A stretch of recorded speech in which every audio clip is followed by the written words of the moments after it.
नमस्कार दोस्तों, आप सभी का एक बार फिर से बहुत-बहुत स्वागत है। दोस्तों, उम्मीद करता हूँ आप लोग अच्छे होंगे और आप लोगों की तैयारी भी बहुत बेहतर चल रही होगी। दोस्तों, आज हम लोग एक नए सेशन के साथ यहाँ पर उपस्थित हुए हैं और इसमें हम लोग जो खिलजी वंश से रिलेटेड सारे क्वेश्चंस को करेंगे, जो कि हमारे एग्ज़ाम के पॉइंट ऑफ व्यू से बहुत इम्पोर्टेंट है। तो दोस्तों, हम लोग ध्यान से देखेंगे खिलजी वंश के बारे में, एक-एक क्वेश्चन को ध्यान से देखेंगे और ये सारे क्वेश्चन कहीं न कहीं एग्ज़ाम में आए हुए हैं या फिर एग्ज़ाम के पॉइंट ऑफ व्यू से आने वाले एग्ज़ाम्स में आपके लिए बहुत इम्पोर्टेंट है। तो हम लोग बात करेंगे खिलजी वंश की। देखिए, अगर थोड़ा-सा दोस्तों हम लोग खिलजी वंश के इतिहास की बात करें, तो जो खिलजी वंश है उसका जो टाइम पीरियड है, वो है 1290 से 1230 तक। 1320 तक। यानी जो खिलजी वंश का टाइम पीरियड है वो 1290 से लेकर के 1220 तक आता है। और दूसरी बात दोस्तों ये है कि खिलजी वंश का जो संस्थापक है वो जलालुद्दीन खिलजी है। यानी अगर खिलजी वंश के हम संस्थापक की बात करें तो जो खिलजी वंश की स्थापना किया था वो किया था जलालुद्दीन खिलजी ने। और जलालुद्दीन खिलजी ने जो है वो आपके जो गुलाम वंश के जो अंतिम शासक थे, गुलाम वंश के जो अंतिम शासक थे वो था कैमुअर्स। और कैमुअर्स की जो है हत्या किया था जलालुद्दीन खिलजी ने। और कैमुअर्स की हत्या किया था जलालुद्दीन खिलजी ने, और कैमुअर्स की हत्या करने के बाद ही जो है खिलजी वंश की स्थापना किया था दिल्ली सल्तनत में। तो दिल्ली सल्तनत का जो दूसरा राजवंश है वो खिलजी वंश आता है। पहला आता है गुलाम वंश और उसके बाद आता है खिलजी वंश। एक दोस्तों और महत्वपूर्ण बात है, जो खिलजी वंश का जो टाइम पीरियड है 1290 से 1320 था। यानी जो टोटल खिलजी वंश का टाइम पीरियड था वो 30 वर्ष का था। और ये सबसे कम टाइम पीरियड है खिलजी वंश में। खिलजी वंश का अगर पूछा जाए आपसे कि सबसे कम टाइम पीरियड किस वंश का था, तो सबसे कम टाइम पीरियड था वो था खिलजी वंश का। लेकिन टाइम पीरियड तो इसका कम था, लेकिन सर्वाधिक जो क्रांतिकारी कार्य किए गए थे वो भी खिलजी वंश में किए गए थे। तो दोस्तों, हम लोग अब खिलजी वंश से रिलेटेड सारे क्वेश्चन को एक एक करके देख लेंगे। दोस्तों, आप लोगों को अगर ये सेशन अच्छा लग रहा हो तो आप लोग अपना लाइक शेयर सब्सक्राइब जरूर करिएगा, क्योंकि आपके लाइक शेयर सब्सक्राइब से ही मुझे जो है आगे मोटिवेशन मिलता है, जिससे मैं ज़्यादा से ज़्यादा अच्छे से अच्छे कंटेंट आपके लिए ला सकूं। तो दोस्तों, आप लोग कम से कम कुछ नहीं तो लाइक शेयर सब्सक्राइब तो कर ही सकते हैं। चलिए दोस्तों, हम लोग शुरू करते हैं आज के सेशन के साथ। और क्वेश्चन नंबर फर्स्ट है, खिलजी वंश का संस्थापक कौन था। देखिए, पहला ही क्वेश्चन पूछा गया था खिलजी वंश का संस्थापक कौन था। दो फर्स्ट ऑप्शन है Alauddin Khilji, option number B है बलबन, ऑप्शन नंबर सी है इल्तुतमिश, ऑप्शन नंबर डी है जलालुद्दीन खिलजी। तो जो खिलजी वंश का संस्थापक था वो था आपका जलालुद्दीन खिलजी। इस तरह से ऑप्शन नंबर डी हमारा राइट आंसर हो जाएगा। चलिए दोस्तों, हम लोग चलते हैं अपने नेक्स्ट क्वेश्चन की तरफ। इससे पहले हम लोग कुछ महत्वपूर्ण बातें कर लेते हैं इससे रिलेटेड। तो महत्वपूर्ण बातें क्या है, सबसे पहले बलबन की बात करेंगे। तो जो बलबन है वो बलबन गुलाम वंश में था। और गुलाम वंश में बलबन को जो है वो जिंदा पीर के नाम से भी जाना जाता है। बलबन को जिंदा पीर के नाम से भी जाना जाता है। और इसने अपने राज्य में सिजदा और पैबोश सिजदा और पैबोस का जो चलन है वो शुरू किया था। अब ये सिजदा और पैबोस क्या होता है। सिजदा और पैबोस में ये था कि जब भी कोई सुल्तान को देखता था तो झुक करके लेट करके उसको प्रणाम करता था या सिजदा करता था। दूसरा, उसके अंगूठे को जो है वो चूमता था। इसको पैबोस बोलते हैं। तो ये जो है वो बलबन ने शुरू किया था। दूसरा, एक और कार्यक्रम शुरू किया था बलबन ने, नौरोज का कार्यक्रम शुरू किया था अपने राज्य में, अपने सल्तनत में। नवरोज कार्यक्रम अगर पूछा जाए एग्जाम में कि किसने शुरू किया था, तो वो शुरू किया था बलबन ने, नवरोज। फिर इसके बारे में हम लोग बात कर लेते थोड़ा इल्तुतमिश की। अगर इल्तुतमिश की बात करी जाए तो इल्तुतमिश को जो है वो गुलामों का गुलाम कहा जाता है। गुलामों का गुलाम कहा जाता है, क्योंकि जो इल्तुतमिश है वो अलाउद्दीन खिल सॉरी जो इल्तुतमिश है, इल्तुतमिश जो है वो आपका इल्तुतमिश के अगर हम बात करें तो इल्तुतमिश जो है वो कुतुबुद्दीन ऐबक का जो है वो गुलाम था, इसलिए उसको गुलामों का गुलाम कहा जाता है।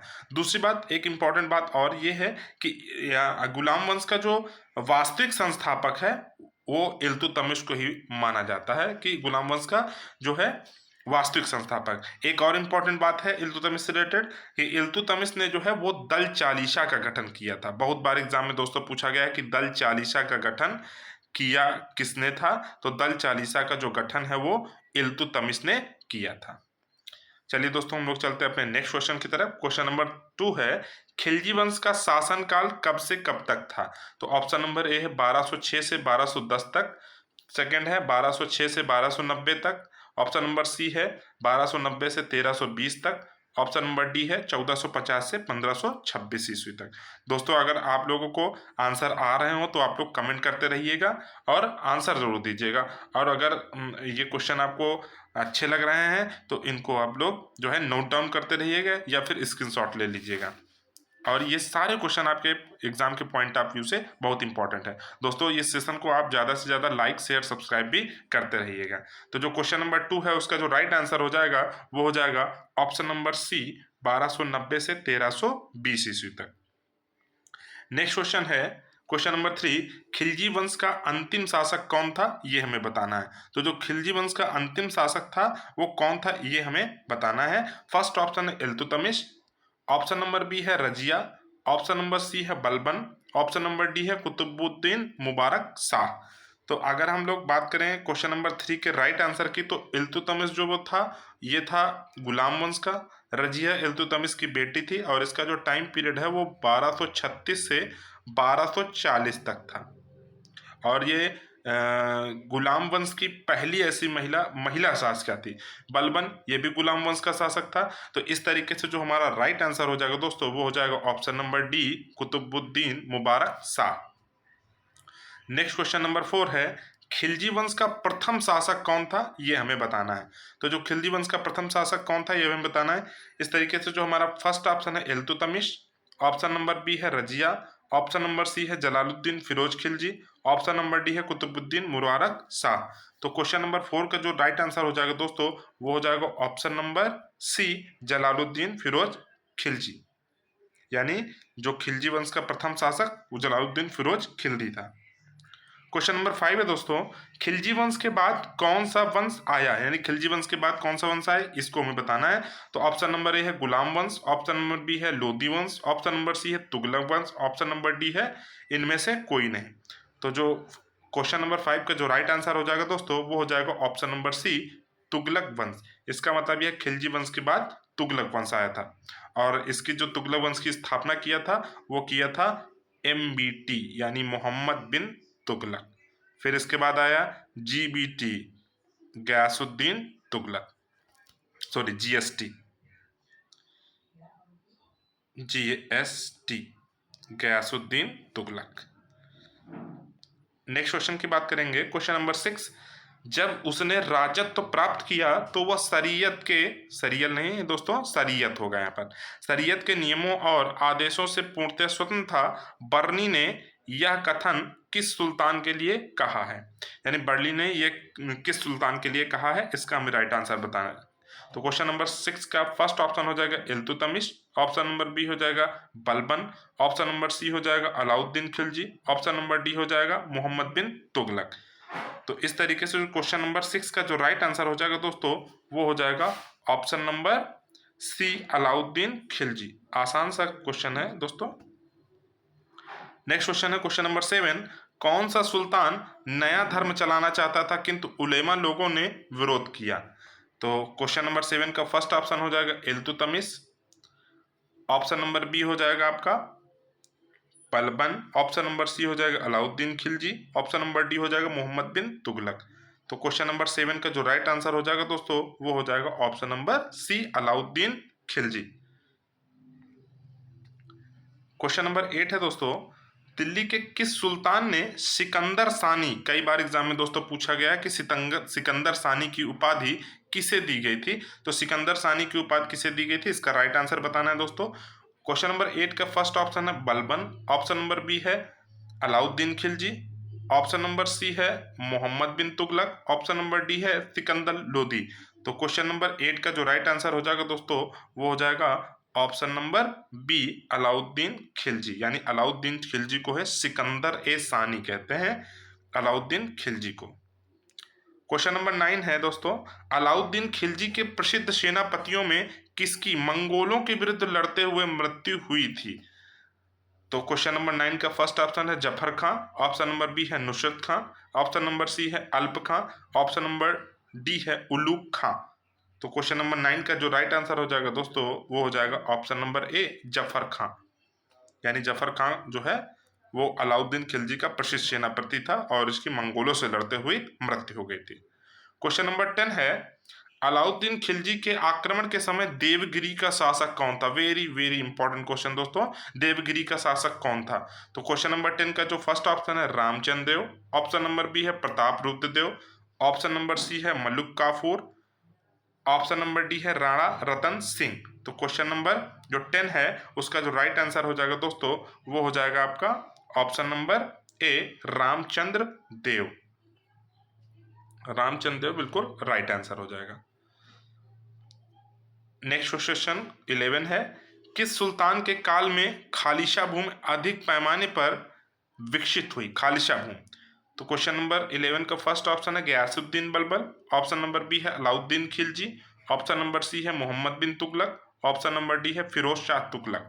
तो क्वेश्चन नंबर 11 का जो राइट आंसर हो जाएगा दोस्तों वो हो जाएगा option number B Alauddin Khilji, यानी खालसा भूमि जो है अधिक पैमाने पर अलाउद्दीन खिलजी ने विकसित किया था।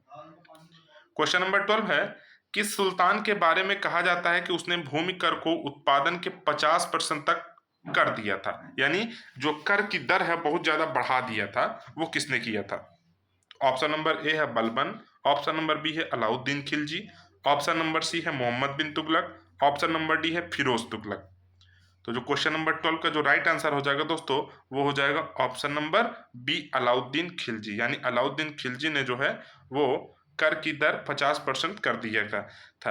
अब अलाउद्दीन ने कर की दर इतना बढ़ा क्यों दिया था? तो इसका जो मुख्य कारण था वो ये था कि वो सैनिकों को जो है वो एक्स्ट्रा वेतन देना चाहता था, जिससे कि वो क्या कर सके अपने अभियान को, यानी अपने विजय के अभियान को ज्यादा से ज्यादा बढ़ा सके और सेना ज्यादा से ज्यादा रख सके, क्योंकि वो दक्षिण भारत पर और पूर्व भारत पर विजय प्राप्त करना चाहता था। क्वेश्चन नंबर 13 है, निम्न मुस्लिम बादशाहों में से किस एक ने मूल्य निर्धारण पद्धति को पहली बार लागू किया था? मूल्य निर्धारण पद्धति को किस सुल्तान ने लागू किया था? ऑप्शन नंबर ए है Alauddin Khilji, option number B है इल्तुतमिश, ऑप्शन नंबर सी है मोहम्मद बिन तुगलक और ऑप्शन नंबर डी है शेर शाह सूरी। तो जो क्वेश्चन नंबर 13 का जो राइट आंसर हो जाएगा दोस्तों वो हो जाएगा ऑप्शन नंबर ए अलाउद्दीन खिलजी, यानी अलाउद्दीन खिलजी ने जो है वो पहली बार मूल्य नियंत्रण पद्धति को लागू किया गया था। और मूल्य नियंत्रण पद्धति यानी इसने मंडियों की स्थापना की थी और जो मंडी का प्रमुख अधिकारी था उसको सहना ए मंडी कहते थे, यानी शहना ए मंडी, कई बार एग्जाम में पूछा गया है सहना ए मंडी, यानी ये मंडी प्रमुख कहलाता था, मंडी का प्रमुख अधिकारी रहता था। क्वेश्चन नंबर 14 है, बाजार नियंत्रण प्रथा किसने लागू किया था? तो बाजार नियंत्रण प्रथा किसने लागू किया था ये हमें बताना है। क्वेश्चन नंबर 14 का ए ऑप्शन है Ghiyasuddin Tughlaq, option number B है Jalaluddin Khilji, option number C है Alauddin Khilji, option number D है बलबन। तो क्वेश्चन नंबर 14 का जो राइट आंसर हो जाएगा दोस्तों वो हो जाएगा option number C Alauddin Khilji, यानी अलाउद्दीन खिलजी ने ही बाजार नियंत्रण प्रथा को लागू किया था। क्वेश्चन नंबर 15 है, निम्नलिखित में से किस मध्यकालीन शासक ने सार्वजनिक वितरण प्रणाली यानी पीडीएस, जो आज के जमाने में जिसको हम बोलते हैं पब्लिक डिस्ट्रीब्यूशन सिस्टम, वितरण प्रणाली प्रारंभ की थी?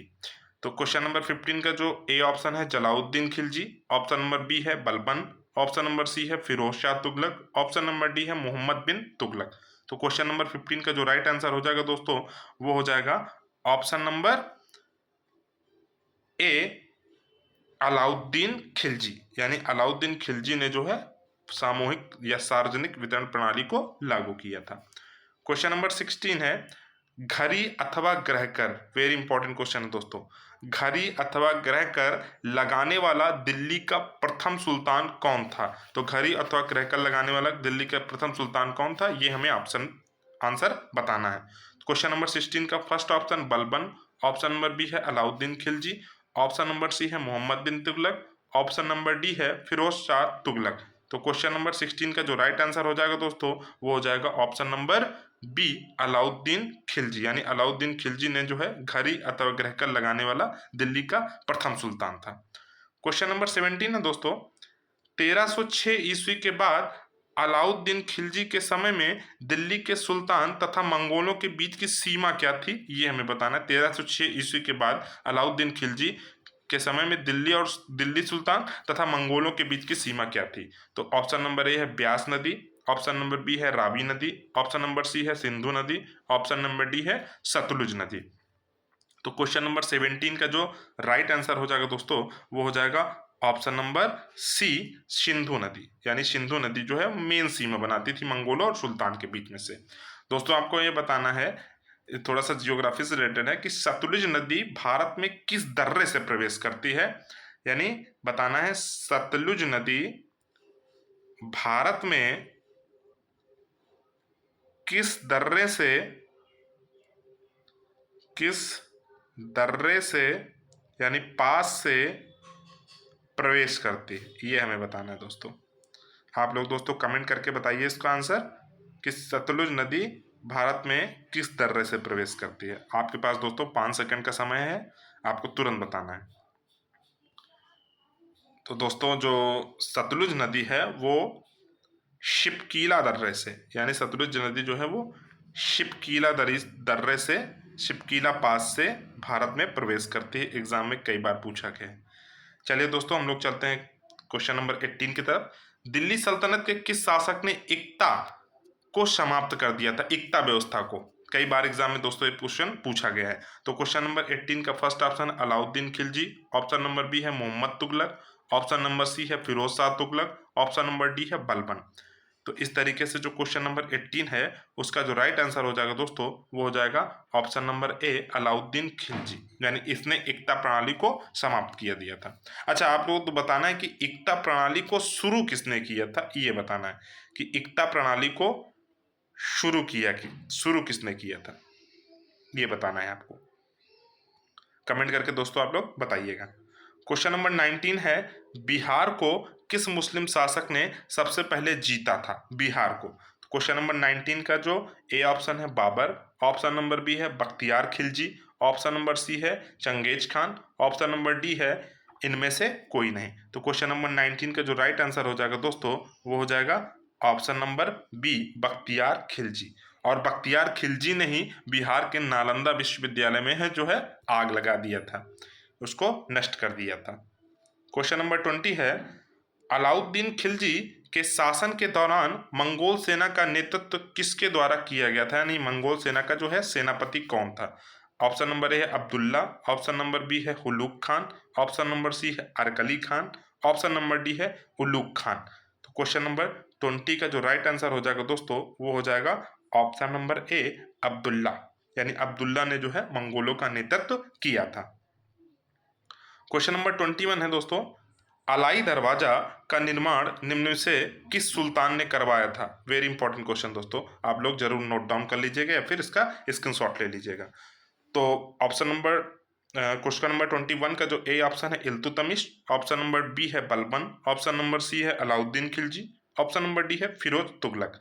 तो क्वेश्चन नंबर 21 का जो राइट आंसर हो जाएगा दोस्तों वो हो जाएगा option number C Alauddin Khilji, यानी अलाउद्दीन खिलजी ने ही अलाई दरवाजा का निर्माण किया था। क्वेश्चन नंबर 22 है दोस्तों, अलाउद्दीन खिलजी के निम्न सेनाओं में से कौन सा तुगलक वंश का प्रथम सुल्तान बना, यानी तुगलक वंश का प्रथम सुल्तान कौन बना था, इसका हमें राइट आंसर बताना है। तो क्वेश्चन नंबर 22 का जो ए ऑप्शन है वो है गाजी मलिक, ऑप्शन नंबर बी है Malik Kafur, option number C है जफर खां, ऑप्शन नंबर डी है उबेक खां। तो क्वेश्चन नंबर 22 का जो राइट आंसर हो जाएगा दोस्तों वो हो जाएगा ऑप्शन नंबर ए गाजी मलिक। इसका मतलब ये है कि तुगलक वंश का जो प्रथम सुल्तान बना था वो गाजी मलिक बना था। क्वेश्चन नंबर 23 है दोस्तों, प्रसिद्ध कवि अमीर खुसरो किसके दरबार में रहते थे? वेरी इंपॉर्टेंट क्वेश्चन, कि अमीर खुसरो जो है वो किसके दरबार में रहते थे, ये हमें दोस्तों बताना है। तो क्वेश्चन नंबर 23 का जो फर्स्ट ऑप्शन है Alauddin Khilji, option number B है इल्तुतमिश, ऑप्शन नंबर सी है Mohammad bin Tughlaq, option number D है कुतुबुद्दीन ऐबक। तो क्वेश्चन नंबर 23 का जो राइट आंसर हो जाएगा दोस्तों, वो हो जाएगा आपका ऑप्शन नंबर ए, अलाउद्दीन खिलजी। यानी अलाउद्दीन खिलजी के जो दरबार में ही जो है वो आपका खुसरो यानी अमीर खुसरो रहता था। क्वेश्चन नंबर 24 है दोस्तों, निम्नलिखित में से किस सुल्तान ने निजामुद्दीन औलिया ने भेंट करने से इनकार कर दिया था? नहीं, किस सुल्तान से मिलने से निजामुद्दीन औलिया ने इनकार कर दिया था? क्वेश्चन नंबर 24 का जो ए ऑप्शन है Jalaluddin Khilji, option number B है Alauddin Khilji, option number C है Ghiyasuddin Tughlaq, option number D है मोहम्मद बिन तुगलक।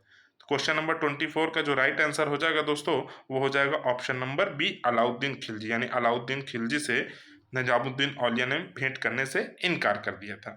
तो आज के सेशन का जो लास्ट क्वेश्चन है दोस्तों, वो है क्वेश्चन नंबर 25। निम्न मुस्लिम शासकों या बादशाहों में से किस एक ने मूल्य नियंत्रण पद्धति को पहली बार लागू किया था? यानी मूल्य नियंत्रण पद्धति को किस सुल्तान ने लागू किया था? क्वेश्चन नंबर 25 का ए ऑप्शन है Alauddin Khilji, option number B है इल्तुतमिश, ऑप्शन नंबर सी है Mohammad bin Tughlaq, option number D है शेर शाह सूरी। तो क्वेश्चन नंबर 25 का जो राइट आंसर हो जाएगा दोस्तों, वो हो जाएगा ऑप्शन नंबर ए, अलाउद्दीन खिलजी। यानी मूल्य निर्धारण पद्धति या बाजार नियंत्रण पद्धति को जो लागू किया था वो था अलाउद्दीन खिलजी ने। दोस्तों आज का सेशन हमारा यहीं समाप्त होता है। आशा करता हूँ कि ये सेशन आपको अच्छा लगा होगा और ये क्वेश्चन आपके पॉइंट एग्ज़ाम के लिए बहुत बहुत इम्पॉर्टेंट है। आप लोगों से जो क्वेश्चन पूछे गए दोस्तों, आप लोग उसको कमेंट करके जवाब जरूर दीजिएगा। और आपकी किसी भी तरीके कोई क्वेरी होती है, कोई आपकी समस्या है या कोई आपका सेशन से रिलेटेड कोई भी व्यू है, तो आप उसको ज़रूर शेयर करिएगा और कमेंट जरूर कीजिएगा। चलिए दोस्तों, आज का सेशन यहीं तक, और आशा करता हूँ कि आप लोगों को जो तैयारी है वो अच्छी चल रही होगी। इन्हीं शुभकामनाओं के साथ जय हिंद, जय भारत।